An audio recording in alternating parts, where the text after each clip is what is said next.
On the evening of Thursday, February 25th, 1993, 50-year-old veterinarian Dr. Joe Wellnitz and his 39-year-old wife, Beth, were closing up their veterinary clinic in Columbia, Kentucky. Joe and Beth walked outside of the clinic and said goodbye to a couple of young employees who were on their way out and heading to their cars. And then, after turning around and making sure no one else was inside the building, Beth pulled a key out of her pocket and she locked the door. Joe was tall with gray hair, and he wore glasses with large lenses. Beth had short, light hair, and she almost always had a smile on her face.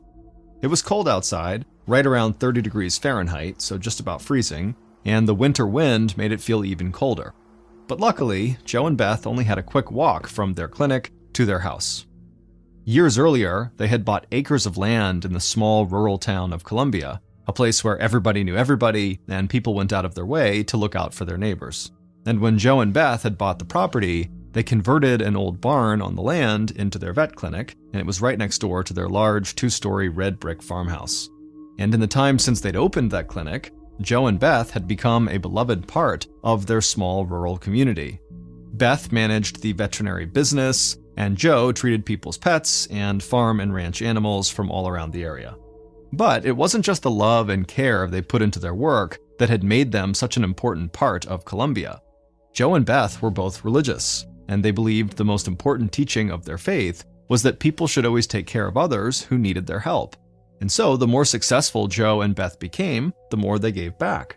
They donated to charities, they volunteered their time, and they would often just sit and talk to their clients about things that had nothing to do with their clients' animals. So Joe and Beth's veterinary clinic had become more than just a place where people got their pets looked after. It had become a place where people felt like they were treated like family.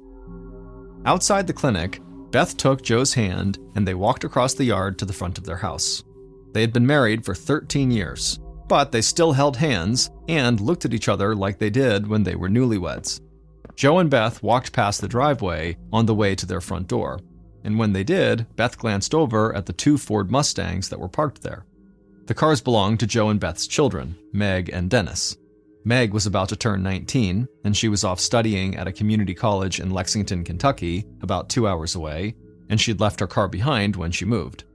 Dennis was 20, and he was going to classes at a nearby community college and working in Columbia. So if his car was there, Beth figured he was probably watching movies or playing video games in his bedroom. Beth opened the front door of the house, and then she and Joe walked inside. The big farmhouse was drafty in winter, but it still felt warm and welcoming. Beth headed to the kitchen, and Joe went to the family room and sat down on the couch. Then Joe heard footsteps on the stairs, and he turned to see his son, Dennis, coming into the room. Dennis and his younger sister, Meg, were actually Beth's children from a previous marriage.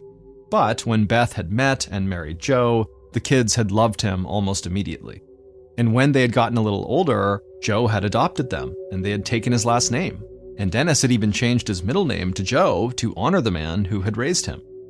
Joe and Dennis talked a little about Dennis's schoolwork and his plans for the weekend, and then Dennis headed back upstairs to his bedroom, and Joe turned on the TV.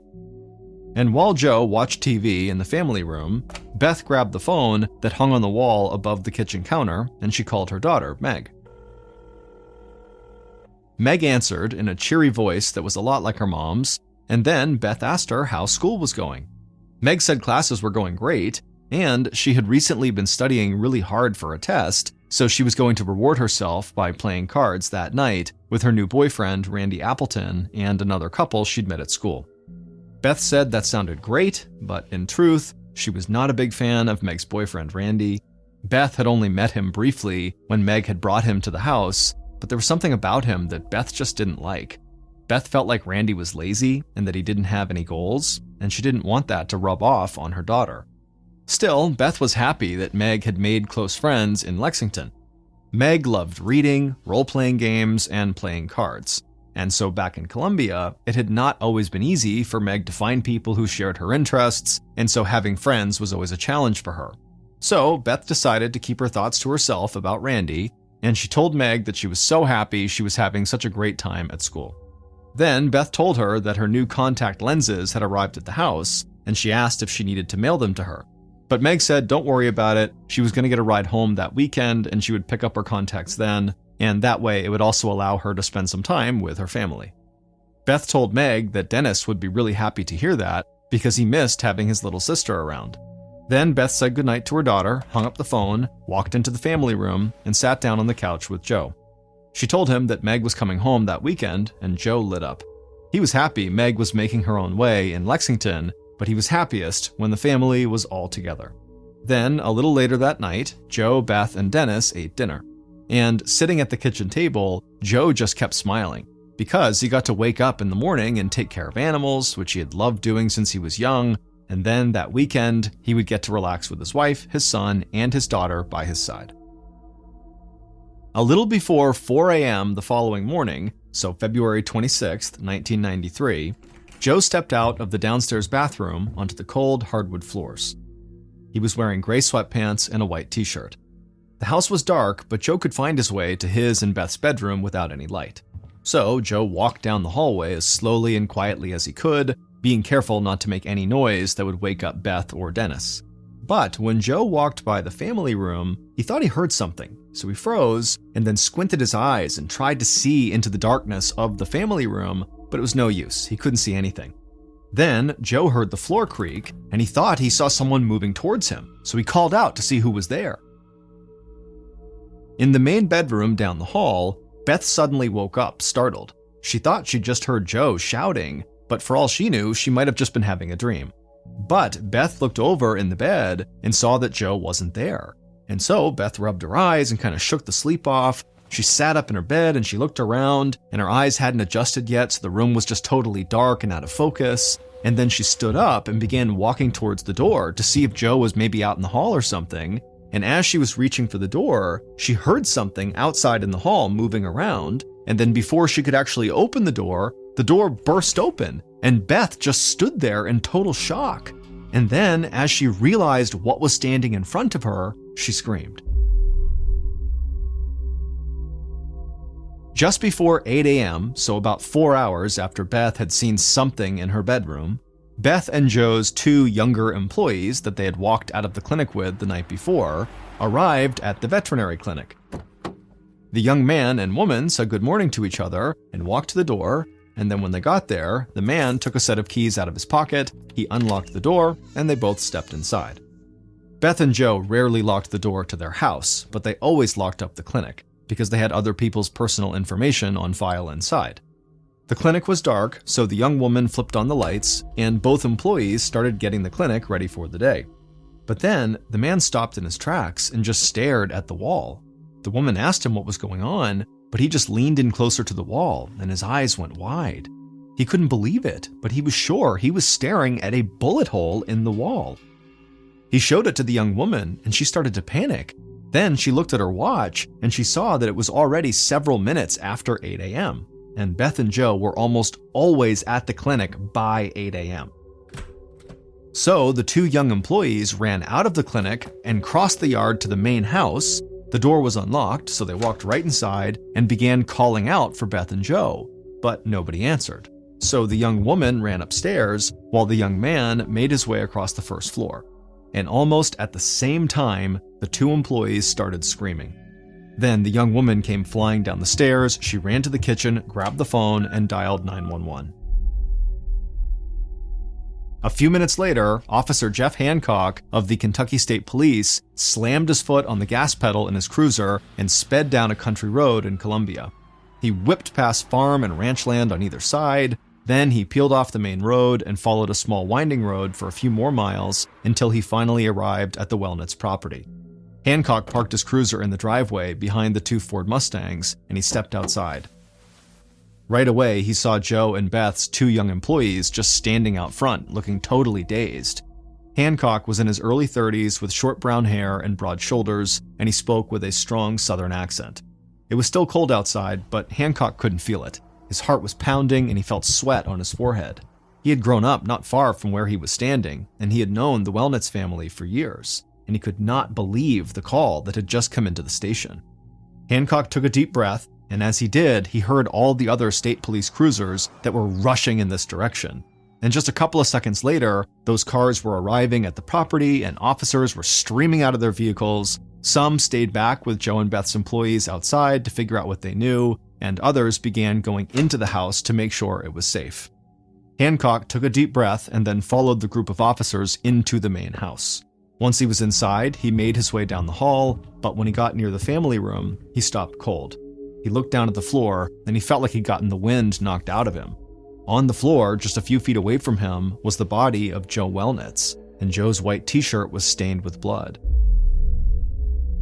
Hancock knew Joe well, and he admired how much Joe gave back to the community and how Joe always tried his best to help others whenever he could. And Hancock could just not imagine how anybody could have done this to such a good man. But Hancock told himself that he had to put his personal feelings aside for the time being and just do his job. So he moved away from Joe's broken body and walked down the hall towards the main bedroom. He saw the door was cracked open, and through the crack he could see something on the floor inside the room. So Hancock walked the rest of the way down the hall, he opened the bedroom door and stepped inside, and again he felt like he got the wind knocked out of him. Joe's wife, Beth, was lying dead in her pajamas, face down on the floor in a pool of blood. Hancock could hear his heart pounding in his ears, and none of this made any sense to him. Beth was one of the kindest people he'd ever met, and he wondered how this could even be real. Then he snapped out of it and heard noises coming from upstairs, so he stepped out of the bedroom and called a couple of other officers to where he was. And while those officers stayed with Beth's body, Hancock headed down the hall and walked upstairs. On the second floor, he could hear officers talking in one of the rooms, so Hancock walked down a long hallway towards those voices, and then he stepped into Dennis's bedroom. And then once he was inside, Hancock's shoulders slumped, and he shook his head at what he was seeing. Like his parents, Dennis was dead, face down on the floor. Hancock had known Dennis since Dennis was a kid, and so this was almost too much for Hancock to bear. But he told himself again that he had a job to do, and now that job was going to be investigating the first triple homicide ever reported in Columbia, Kentucky. Hancock left the bedroom and headed downstairs again, where ballistics experts were already hard at work, and they had found multiple 9mm bullet casings near Joe's body. Then Hancock spotted the lead investigator, Detective Roy Wheat of the Kentucky State Police. So Hancock walked over to him to see what Wheat needed him to do. Detective Wheat had been in law enforcement a lot longer than Hancock. In fact, he was getting closer and closer to his retirement. But still, in all his time as a cop, Wheat had never encountered anything like this in such a small, close-knit community. And while ballistics experts did their jobs and other officers searched the house for signs of forced entry, Wheat's thoughts were somewhere else, because he was worried that the Wellnitz family had been targeted, which meant he needed to make sure their daughter, Meg, was alive and safe. The state police were quickly able to locate Meg's address in Lexington. So Detective Wheat contacted the Lexington police and state troopers in the area, and not long after that, Wheat got word from Lexington authorities that Meg had been found safe in her apartment. Officer Hancock breathed a sigh of relief when he heard this news, because just like with Dennis, he'd known Meg since she was a kid. But then, Hancock realized Meg was about to find out what had happened, and his heart broke for her because he didn't know how anybody would ever get over losing their entire family in a single night of violence. Soon after Detective Wheat knew Meg was safe, he sent Hancock and a few other officers outside to canvass the area and to talk to the Wellnitz's closest neighbors. Then, Wheat heard someone call his name from the main bedroom. So he headed that way, and when he stepped inside the room, he just stood there for a second, stunned. By the bed, not far from Beth's body, an officer was holding up an evidence bag that had a book with a strange symbol on its cover. It was a book of the occult. Then another officer walked in, and he said he'd found black candles in a different room. And Detective Wheat didn't want to say it out loud because he knew how fast gossip could spread in a small town like Columbia, but he couldn't help but wonder if he had a ritualistic or even a satanic triple murder on his hands. Hours after they had arrived, Detective Wheat and his investigative team were still searching the Wellnitz house for evidence. They had found bullet casings from a 9mm pistol near all three bodies, but they hadn't found a murder weapon. They also hadn't found any sign of forced entry, but that wasn't surprising because so many people in Columbia didn't lock their doors, including Joe and Beth. The investigators had not found any evidence that the Wellnitz's house had been ransacked either. In fact, several pieces of Beth's expensive jewelry had been found in the house untouched, so Detective Wheat did not think this had been a robbery. all the investigators really had in terms of, who could have been behind this was the Book of the Occult and the Black Candles. And so there was this early kind of running theory that these murders could be connected to Satanists. In the 1980s, in the United States, members of the media and some politicians had fueled rumors that led to thousands of unsubstantiated cases of satanic ritualistic abuse and murder throughout the country. This cultural event would come to be known as the Satanic Panic. And some of that panic kept going into the early 1990s, so law enforcement often wouldn't rule out the possibility of satanic ritual when evidence like a book about the occult was found at a crime scene. Now, Detective Wheat wasn't quick to jump to that conclusion, but he didn't want to ignore any potential leads. So Wheat would have members of his team look into possible occult connections in the area. But while they did that, he wanted to stay focused on more traditional motives as well. And it seemed to him that somebody must have had it out for the entire Wellnitz family. So he knew he had to talk to the only member of the immediate Wellnitz family who had survived, Joe and Beth's daughter, Meg.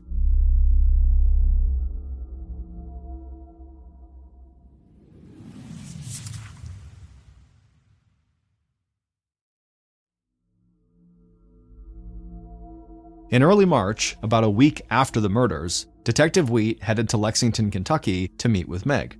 No connections to occult groups or Satanists had surfaced, and Wheat believed the book they had found had probably just been used by Dennis or Meg as research for a school paper. But, like Wheat had feared, rumors had already begun to spread in Columbia, and now the whole town was on edge. People were scared that some fringe occult group was stalking their streets and that they could be their next victim. And the fear in town led directly to added pressure on the police to solve the murders quickly and to bring the killer to justice. And so Wheat hoped that Meg could give him some information about her family that would set his investigation on the right path. In Lexington, Wheat followed Meg into a small apartment that belonged to her boyfriend, Randy. She had been staying there most nights since the murders because she didn't want to be alone. Meg was 5 foot 6 inches tall with short dark hair, and she wore jeans and a light sweater over a t-shirt. Other members of the investigation team had already spoken to Meg, but this was Wheat's first chance to meet with her face to face. And when Meg led him into the apartment, Wheat was taken aback by how young she looked. He knew Meg was only about to turn 19, but seeing her in person, it just hit Wheat that this was a child who had just lost everything and whose whole life had been turned upside down. Wheat sat down on a chair inside the living room, and Meg sat across from him on the couch. He thanked her for meeting with him, and then he told her how sorry he was for her loss. Then Wheat asked Meg if she knew of anybody who might have been angry at her parents or her brother, or even at her. Could she think of anyone who might have wanted to take some kind of revenge on her family? But Meg just shook her head and sort of stared off into space. She said everyone in Columbia loved her family, and she couldn't imagine who would want to do something like this. Then, in a soft, calm voice, Wheat asked her if anything out of the ordinary had happened to her on the night before the murders. Had she gotten any strange phone calls or anything like that? Meg thought for a moment and then said, no, the night had been pretty routine. She and Randy had gone to play cards at the apartment of two of their friends, a young married couple named Bill and Regina Meese. She said after a few hours, Randy was tired, so he left, and the card game had kind of ended earlier than any of them had expected. So Meg said that she and Bill Meese, one of the people who owned this apartment, went to a diner to grab coffee and to study a little for an upcoming test that they had in a class they were both taking at the community college. And then after that, she said she went to her apartment and went to bed. Detective Wheat thanked Meg again for talking to him, and he said several members of his team back in Columbia knew her family well, and they would find the person who had done this and make sure they paid for their crimes. Then, Wheat headed back to Columbia and met with other members of the team, and he told them that even though he had not said anything to Meg at the time, something about her story had really jumped out at him. Her boyfriend, Randy, had left their card game early on his own, and Meg hadn't seen him for the rest of the night. But that week, just as Detective Wheat was shifting his focus to Randy, he got a call from Beth's mother. And she asked if police had found a small firebox, which is a type of safe, inside of Beth and Joe's closet. She hadn't thought about it in the aftermath of her daughter's murder, but she had recently remembered the safe and thought police should know about it. Wheat said they had not found a safe of any kind on the premises, and he thanked her for the information and said police would look into it immediately. And when officers returned to the scene of the crime to look for this firebox, they discovered these light markings on the carpet that was inside of Beth and Joe's closet. Marks that definitely could have been made by a small safe that had been sitting there for a long time that was no longer there. Police had ruled out a robbery at the Wellnitz house, but now all of a sudden, with this firebox missing, things had changed, and this totally looked like a robbery. And when Wheat and other members of the state police started delving into the Wellnitz's financial records, they would make a discovery that stunned them and that would send the investigation in an entirely new direction. In the spring of 1993, about a month after the murders, Officer Hancock stood in Detective Wheat's office with a look of shock on his face. After police had discovered that a small safe had gone missing from Joe and Beth's house, they had started looking into the Wellnitz's financial records, and they found someone who stood to inherit $250,000 from a life insurance policy if Joe died. That person was Eric Wellnitz, a third child of Joe's who nobody at the state police had even known existed. Hancock told Wheat that in all the time he had known Joe and Beth, they had never mentioned this third child, Eric Wellnitz. But now Eric shot to the top of Wheat's suspect list. It turned out Eric was the son of Joe's previous wife, and so like Dennis and Meg, Joe had adopted Eric when he married the boy's mother. But unlike Dennis and Meg, Eric did not feel any love for his adoptive father. Wheat tracked down the 19-year-old Eric at an apartment in Lexington where he had been staying with a friend. And when they sat down at the kitchen table, Wheat didn't waste any time. He wanted to know how Eric felt about Joe. And Eric didn't hold back. He said when Joe had left him and his mother to go be with Beth and her kids, he was angry. And not long after that, Eric felt like he had been completely replaced by Dennis and Meg in his adopted father's eyes. And so Eric had decided to cut Joe completely out of his life. And he told Wheat that he hadn't seen or talked to Joe in years. Then Wheat leaned in a bit and asked Eric where he had been on the night of the murders. And Eric said he'd been in Lexington with friends. Wheat nodded, took a brief pause, and then looked Eric right in the eyes and asked him how he felt about inheriting $250,000 from Joe. And immediately a confused look came across Eric's face, and he asked what Wheat meant. And Wheat told him police had learned that Joe left $250,000 to Eric through a life insurance policy. Eric stared at Wheat. Then he asked if Wheat was telling the truth. Had Joe really left him all that money? Wheat said yes, and Eric just looked stunned. He said he thought Joe had totally forgotten about him once he had his other two kids, and he was surprised Joe had left anything at all for him. Wheat would talk a little bit longer with Eric, and then afterwards, he would walk back outside to his car and head back to Columbia. And he wasn't going to cross Eric off his suspect list, but he did think Eric's reaction to hearing about the money was one of the most genuine responses of shock he'd ever seen. So as Wheat made the drive back to Columbia, he thought about other potential suspects, and one person in particular kept coming to mind: Meg's boyfriend, Randy.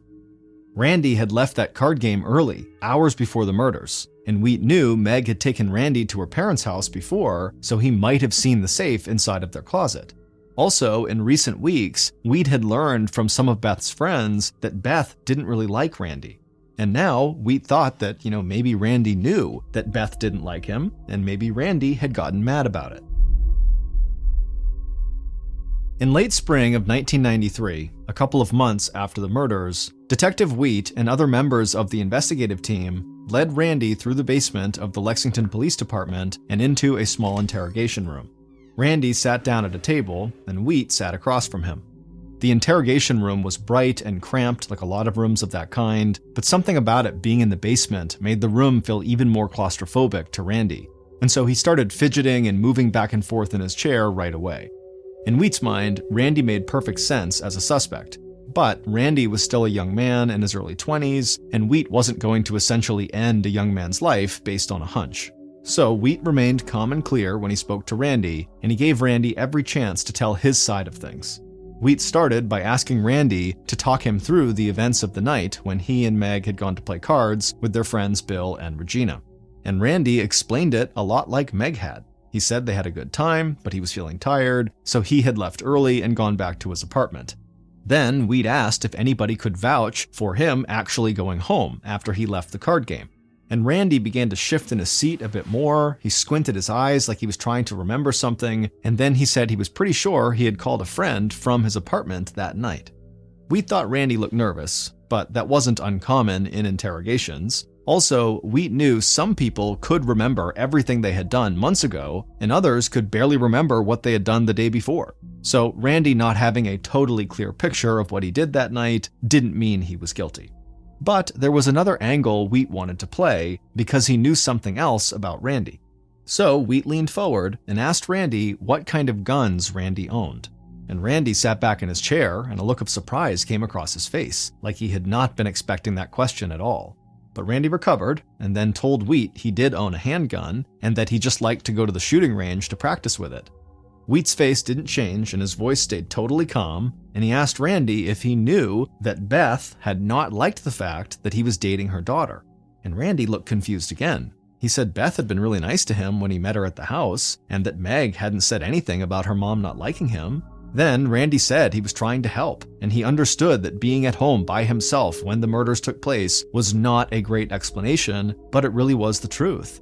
Wheat and Randy would speak a bit longer. Then Wheat told Randy he was free to go, but that he shouldn't leave town. And after Randy left, Wheat still believed there was a real possibility that Randy was the killer they were looking for.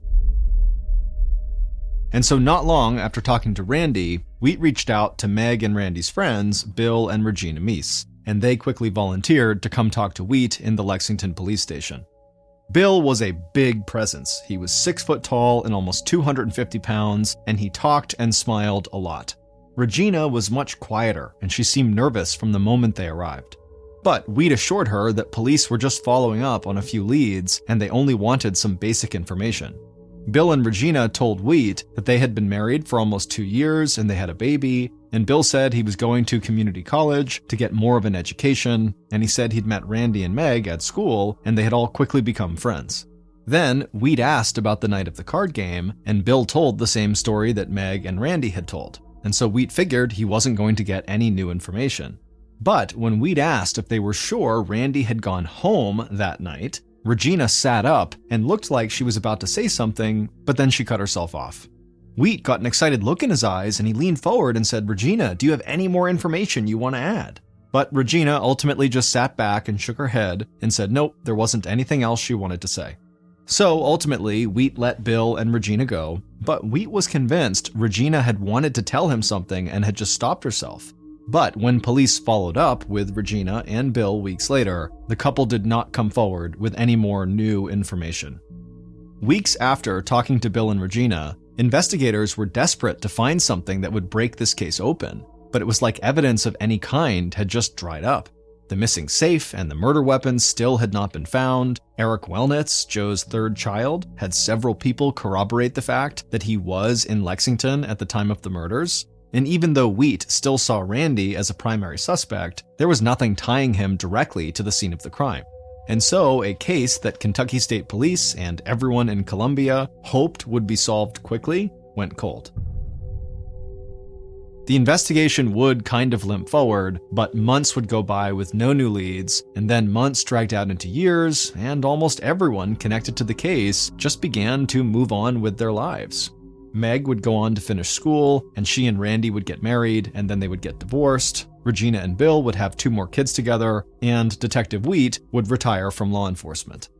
But even as the Wellnitz murders faded from the spotlight, Officer Hancock, who had known the family, refused to let the case go. He said he owed it to Joe, Beth, and Dennis to see their murders solved. And he found support from the new lead investigator who had been assigned to the case after Wheat's retirement. And together, they did keep the case open and they kept searching for any new evidence that might lead them to the killer, but it was very slow going and every possible lead turned into a dead end. And after a while, the Wellnitz's friends and family pretty much gave up on ever finding justice for the 3 people they had loved dearly. But fast forward to October of 2002, almost 10 years after the murders. Officer Hancock sat at his desk going over the facts of the Wellnitz case like he had done regularly for almost a decade. He just wanted to see if their investigation had missed something. And this time, as he went over all the facts of the case, Hancock did find a new piece of information. And that information led investigators to interview someone they had not spoken to in years. And by the end of that interview, Kentucky State Police would finally learn who had killed the Wellnitz family and how they had done it. Based on information from that interview in 2002, evidence found at the crime scene, and interviews conducted throughout the investigation, here is a reconstruction of what police believe happened on the morning someone murdered Joe, Beth, and Dennis, February 26, 1993. On that day, just before 4 a.m., the killer parked their car in the driveway in front of the Wellnitz house. Then the killer stepped out of the car, closed the door, and felt the cold wind whip across their face. The killer was wearing all black. The killer scanned the area, and everything was quiet. And this is exactly why they had chosen the early morning to carry out this plan. They wanted to take out the family when everyone in town was asleep. The killer took a breath, drew a 9mm pistol from their waistband, walked up to the front door of the house, and went inside. It was dark, but the killer had been to the house before, so they knew where they were going. And they walked down a hall towards the main bedroom on the first floor, but when the killer passed by the family room, they heard footsteps. Then they saw someone moving. It was Joe. And Joe had heard something himself, and so he called out, and the killer, in response, raised their gun and fired. But the bullet went way off course. It did not hit Joe. It shot through the side door of the house, and it hit a wall of the clinic next door. Near the family room, Joe screamed and began rushing towards the sound of the gunfire, knowing there was an attacker in the house, but the killer was able to steady themselves and fire off multiple shots into Joe, dropping him right onto the ground. Joe had thrown the killer's plan off, but acting on instinct, the killer just forgot about Joe and rushed down the hall towards the main bedroom. There, they threw open the door and stepped inside, and there was just enough light coming from the window for the killer to see Beth standing right there in front of them. The killer raised their gun, Beth screamed, but before she could move, the killer fired, and it hit Beth right in the chest. Beth staggered and blood covered her pajamas, and then the killer squeezed the trigger again, and the bullet hit Beth in the forehead. Beth fell to the ground and died in a pool of blood. Once Beth was down, the killer turned and ran back down the hall and up the stairs to Dennis's room on the second floor. The killer opened Dennis's door and saw Dennis getting out of bed. So the killer shouted for Dennis to get on the ground. Dennis was so confused and scared, and he didn't know what was happening, but he laid on the floor face down while the killer kept shouting at him. Then the killer reloaded their weapon, walked across the room, stood over Dennis, and shot him multiple times in the back. The killer waited to make sure Dennis was dead, and then afterward, they ran downstairs to make sure Joe was dead, and then after that, they ran back to the main bedroom where they checked to make sure Beth was dead. And then, inside of that main bedroom where Beth was, the killer crossed the room to the closet. They opened the closet door and found the small fire safe in the corner. They grabbed the safe, which was lighter than they thought it would be. Then they walked downstairs with it and headed outside. The killer got to their car, opened the back driver's side door, slid the safe into the back seat, shut the door, and then climbed into the driver's seat. Then the killer turned to the passenger seat and smiled. And their accomplice, who was sitting in the passenger seat, smiled back, leaned across the seat, and gave the killer a kiss.